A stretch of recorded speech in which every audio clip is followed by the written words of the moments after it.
Tyler Bozak getting his Toronto Maple Leafs jersey this morning here at the rink at the Air Canada Centre. A big, big day for that young man. Let's go downstairs to ice level right outside the Leafs room where Paul Henry is standing by with President and General Manager of the Toronto Maple Leafs, Brian Burke. Paul?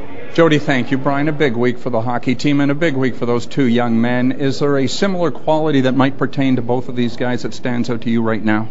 From our view, yes, character. We're trying to identify character people that will help us turn this thing around and be part of the future of the Leafs. And I think you got a good look at Tyler today. He's got a little pizzazz. He's got a little jump to him and a little personality to him, which I enjoyed. And he came out, faced the bank of media, cameras and microphones, handled himself quite well. This is the first step to getting used to what it's like to play in this market, I would think. Yes, and I think we talked a little before he came out. Pat Park, our media relations guy, I think talked to Tyler and helped him.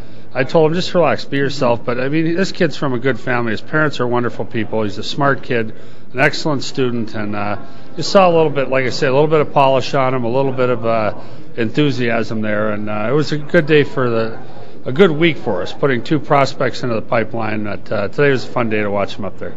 One thing that really has stood out for both these guys with me, initial statements, is how proud they are to put on this jersey and wear that Maple Leaf. One's from Regina, the other's from suburban Pittsburgh, so this franchise's history goes a long way. Oh, yeah, and I grew up, fans here know that I grew up in Minnesota.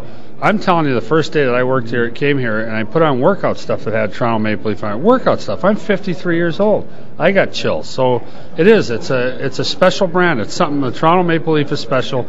Both kids mentioned it, and I think it was a factor in their decision to play here. How critical is the coaching staff's ability to work with young people in terms of bringing these guys here and getting them ready for the National Hockey League? I think it's very important, and I think you look, Ronnie started Christian Hansen last night.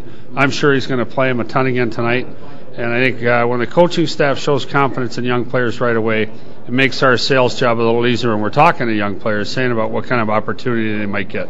Can you reflect back 30-odd years when you played collegiate hockey to where the game has come now and why it has progressed so far from back then to where it is now?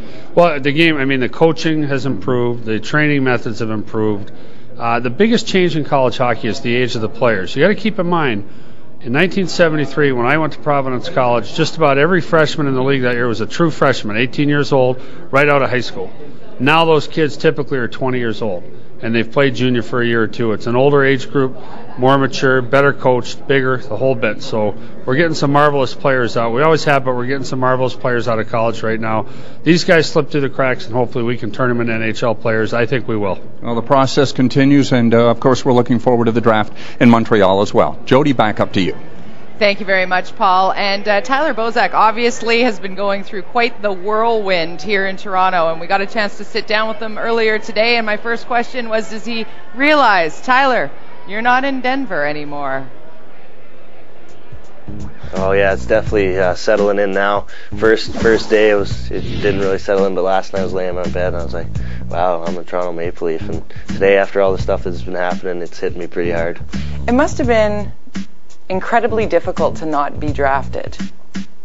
And then, it was tough, it's something you dream of as well as you grow up. So when I didn't see my name on there, I was upset, but it gave me motivation to work harder, and I think that's what actually helped me get here today. I was going to say, everything happens for a reason, right? And here you are in Toronto Maple Leafs jersey. There has to be a little bit of a party going on in Regina right now, I'm guessing. Yeah, I've been getting a lot of texts and phone calls, and the family and friends back home, especially the parents and the brother, are really excited. And talk a little bit about playing on the West Coast as well, because you had some success out there with the Victoria Grizzlies. Yeah, I had a great time out there. It was a beautiful city, and was lucky enough to have great coaches, and I was able to have a lot of success out there. A lot came with the players I had played with, but I had a great time out there, and I definitely miss that place too. You're breaking a little bit of a mold as well when it comes to the education side of things, because a lot of people just assume that guys want to go to university so they can get into a good hockey program, which you did with Denver, because they do have a quality program, but you're also an exceptional student and have been through high school. Yeah, I've gotten decent grades throughout the years. Sometimes I don't know how I get that mark at the end of the year, but no, I work pretty hard at school. I know it's an important thing, and I think the plan is to go back to Denver. I've talked to my teachers and finish up the classes that I'm in right now. You're super humble because you're an honor roll student in high school, and kids at home need to know that sports are important, but so are your studies, right? And you were setting examples. Well, absolutely. School comes first, and the reason I picked Denver is not only from its prestigious hockey program, but also the schooling there. It's a private school, and it's well known, so if hockey didn't work out and I got a degree from there, I'd have lots of options as well.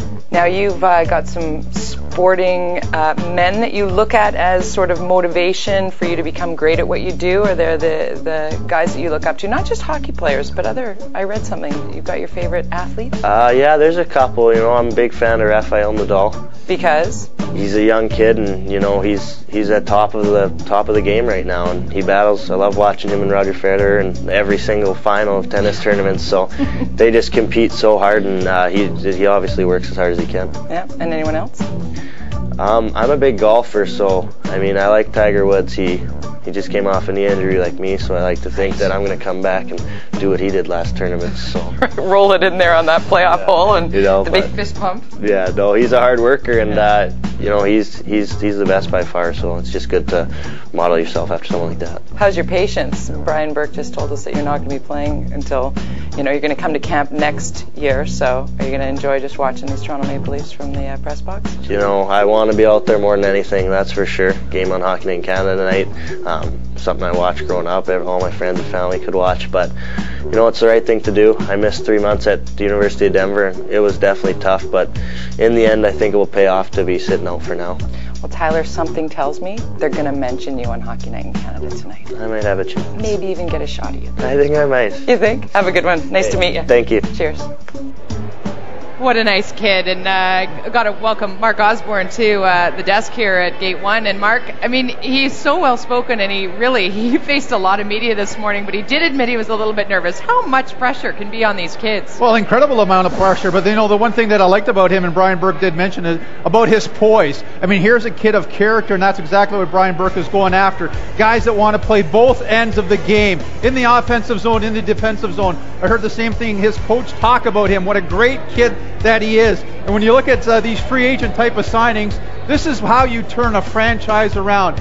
You know what? Yes, you need some talent and skill. He does that. As a freshman, he led his team in scoring, so he's got some skill there. He's 23 years old, and he wants to come here. He also talked about the front of the jersey, the Maple Leaf. We all wore that jersey. We know how proud it was to wear it. When a kid that young starts talking in those types of terms, you got to like what you see early on. And I think an indirect testament to the type of character he must have is the fact that he had almost 25 teams bidding for his services. Obviously, the Maple Leafs had that little extra special, whether it was the jersey, whether it was the opportunity to maybe step in and play right away next year, whatever it was, 25 teams wanted him. It's one thing to be talented. You'll attract people that way, but you've got to have a complete package if you're going to attract that kind of attention. So obviously, there's a lot to be said for this young individual, and it'll be very interesting to watch him moving forward. Agreed. All right, Mr. Speedy Gonzalez, Paul Hendrick has made it all the way upstairs already. He will join us once again after this quick break. We got to pay some bills. When we return, we're going to talk about a Friday night in Philly where Jeff Carter had just a little bit of a good one, his first ever career hat trick. That and more next.